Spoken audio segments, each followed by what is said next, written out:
જે ભાદરનું પાણી છે એ પિયતમાં લેવાય છે, ખાવામાં તમારા રસોડા સુધી જાય। જીપીસીબી બોર્ડ હોય, અહીંયાના ધારાસભ્ય હોય, સાંસદ સભ્ય હોય કે ભાજપની કહેવાય ને કે નગરપાલિકાની ટોળકી હોય કે જે પોતાના રોટલા શેકવા સિવાય એને કાંઈ જ કામ છે નહીં। નાગરિકો સાથે એના જીવ સાથે જે ચેડા થાય છે એનાથી એ લોકોને કાંઈ મતલબ નથી। એને મતલબ છે માત્ર ને માત્ર એના પૈસા। 47 યુનિટ છે એ માત્ર ને માત્ર ભાજપ સરકાર સાથે જોડાયેલા લોકોના યુનિટ છે। કાલે એની ઉપર હુમલો થયો, પરંતુ પોલીસ ક્યાંક ને ક્યાંક એના ઉપર જે હુમલો થયો છે ને એનું કેસ લેવા પણ તૈયાર નથી। નેતા છે એ લોકોના મતના લીધે અહીંયા સીટ ઉપર બેઠો છે ને અધિકારીના ખિસ્સામાં જે પગાર જાય છે ને એના ઘરમાં જે છોકરા એના અન્ન ખાય છે ને એ પગાર છે ને આમ જનતાના પૈસામાંથી તમને પગાર મળે છે। જેતપુરની ભાદર નદીમાં કેમિકલયુક્ત ઝેર છોડવામાં આવી રહ્યું છે। જોકે સરકાર કે તંત્ર તો આંખે આંધળું થઈને બેઠું છે, એટલે તેને એ દેખાતું નથી, પરંતુ ત્યાંના ખેડૂતોને દેખાય છે। એટલે જેતપુરના ખેડૂતો ભાદર નદીને જીવંત રાખવા માટે ધરણા પર બેઠા છે અને ઉપવાસ આંદોલનો કરી રહ્યા છે। ત્યારે આમ આદમી પાર્ટીના નેતા જિગીસા પટેલ અને યુવરાજસિંહ આ ખેડૂતોને મળવા પહોંચ્યા હતા અને ઉપવાસ દરમિયાન જે તંત્ર દ્વારા તેમને કનડવામાં આવી રહ્યા છે તે વિશે વાત કરી હતી અને જો ખેડૂતોની માંગ પૂરી કરવામાં નહીં આવે તો આ આંદોલનને ટેકો આપીને તેને વધુ ઉગ્ર બનાવવાની ચીમકી ઉચ્ચારી છે। નમસ્કાર, તમે જોઈ રહ્યા છો ચક્રવાત ન્યૂઝ। હું આપની સાથે પૂજા।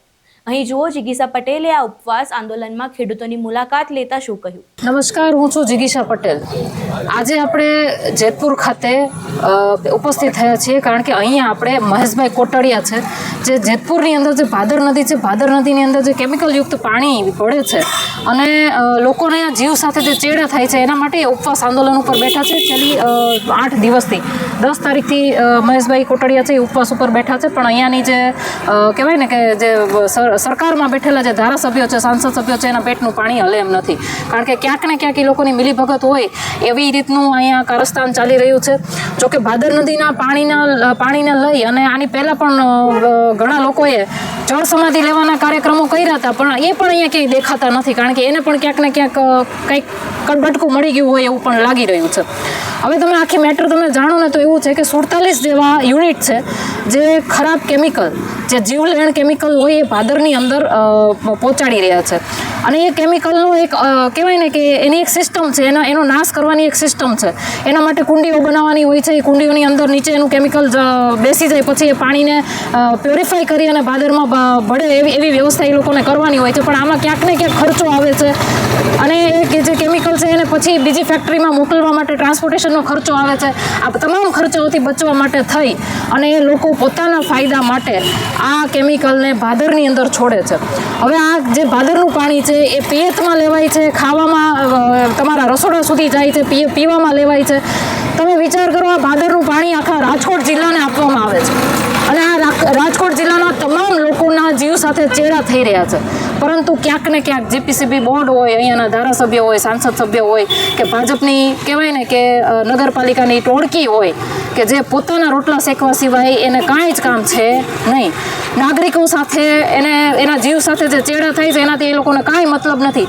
એને મતલબ છે માત્ર ને માત્ર એના પૈસાથી। અને અહીંયાના લોકો પ્રમાણે જાણવા મળ્યું છે કે આ જે 47 યુનિટ છે એ માત્ર ને માત્ર ભાજપ સરકાર સાથે જોડાયેલા લોકોના યુનિટ છે, એના સિવાય એમાં કોઈ બીજું છે પણ નહીં। એટલે આ 47 યુનિટના કારણે આખા સાડીના કારખાનાઓ બદનામ થાય છે, પરંતુ તંત્રને કોઈ કાંઈ પડી નથી। ઘોર નિંદ્રામાં ઊંઘતું આ તંત્ર તમારા જીવ સાથે ચેડા કરે છે। આ ભાઈ અહીંયા તમારા માટે થઈને બેઠા છે।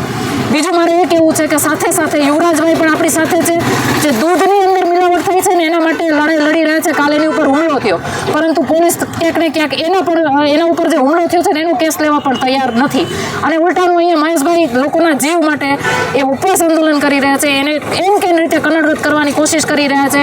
અહીંયા જગ્યામાં તમને બેસવા નહીં દઈએ, અહીંયા ફલાણાની જગ્યા છે, ફલાણા ઢીકડાની જગ્યા છે, એવું કરીને એને ઉઠાડવાની કોશિશો કરી રહ્યા છે। લાઇટ નથી આપી રહ્યા અહીંયા। મારે ખાલી એટલું જ કહેવું છે કે તમે જે સીટ ઉપર બેઠા છો ને એ અધિકારી હોય કે પછી કોઈ નેતા હોય, નેતા છે એ લોકોના મતના લીધે અહીંયા સીટ ઉપર બેઠો છે ને અધિકારીના ખિસ્સામાં જે પગાર જાય છે ને એના ઘરમાં જે છોકરા એના અન્ન ખાય છે ને એ પગાર છે ને એ આમ જનતાના પૈસામાંથી તમને પગાર મળે છે।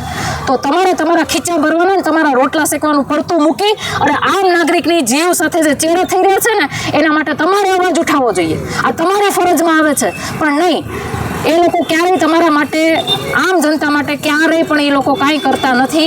એ લોકોને માત્ર ને માત્ર ઉપરથી જે એના આકાઓ જે ઓર્ડર આપે ને એ પ્રમાણે કામ કરવાનું છે અને એ વસ્તુ આપણે સમજવી પડશે, કારણ કે આપણે આપણે લોકો એને મત આપીએ છીએ કે આપણા વિસ્તારનું કોઈ પણ કામ હોય એ વિધાનસભાની અંદર ઉપાડે, સરકારની સમક્ષ એ મુદ્દો રાખે અને એનું સોલ્યુશન લાવે.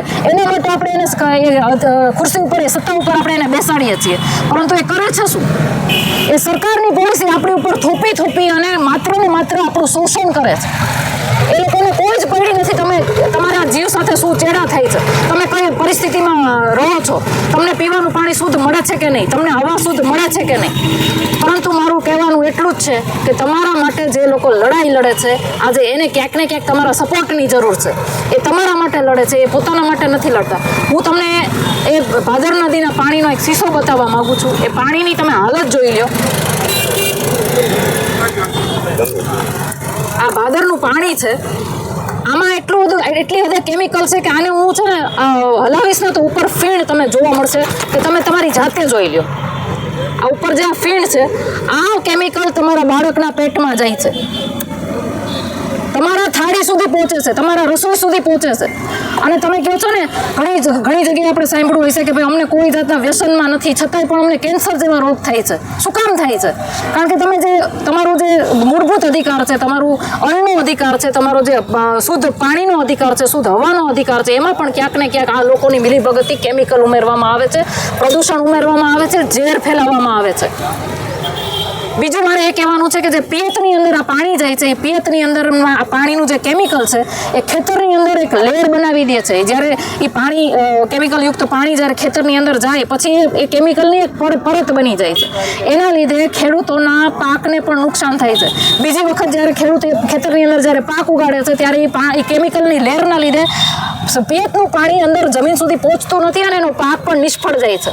કેટલા લોકોને નુકસાન થાય છે તમે વિચાર તો કરો. અને આના માટે જવાબદાર કોણ? હું તો એવું કહું છું કે આના માટે માત્ર ને માત્ર જો જવાબદાર હોય ને તો અહીંયાના અધિકારીઓ કે જે હપ્તા લઈ અને આવા લોકોને પરમિશન આપે છે ભાદર નદીમાં પાણી છોડવાની. એટલે પોલીસ તંત્રએ ક્યાંક ને ક્યાંક આવા અધિકારીઓ પર પગલાં લેવા જોઈએ. અહીં તમે જિગીસા પટેલને સાંભળ્યા, જેમાં તેમણે આંદોલનને ઉગ્ર બનાવવાની ચીમકી ઉચ્ચારી છે. ત્યારે જોવું રહ્યું કે તંત્ર આ વિષય ક્યારે જાગે છે અને નદીમાં જતું કેમિકલ પાણી ક્યારે અટકશે. તમારું ખેડૂતોના આંદોલન વિશે આ નેતાઓની પ્રતિક્રિયા મામલે શું માનવું છે, અમને કમેન્ટ બોક્સમાં જરૂરથી જણાવજો.